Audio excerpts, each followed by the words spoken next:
Cause I feel like, Jeremy, a lot of salespeople get stuck like, oh God, I can't make the connection. And people think sales is all about just rapport and making a connection. I mean, that is part of it, as you said earlier, but it's not the whole part of it.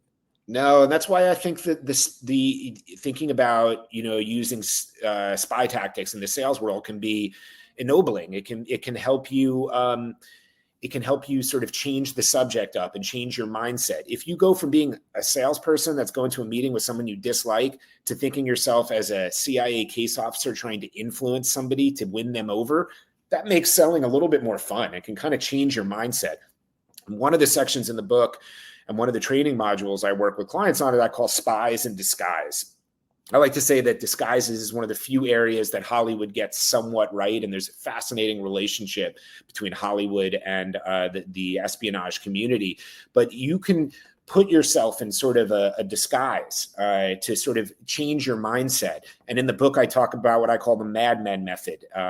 For fans of Mad Men, you might remember Don Draper, the sort of stoic, handsome, charismatic top executive with tons of gravitas, or Roger Sterling, who has a different kind of gravitas, of that silver fox, that, really social, fun guy that loves to take clients out.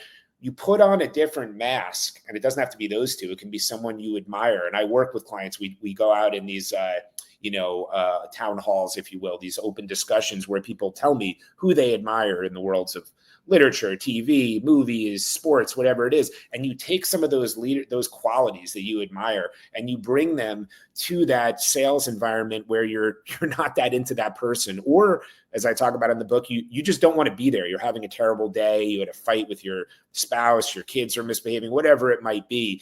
But these kind of tactics, putting another tool in your toolkit to overcome these challenges and shift your mindset, can be extraordinarily valuable.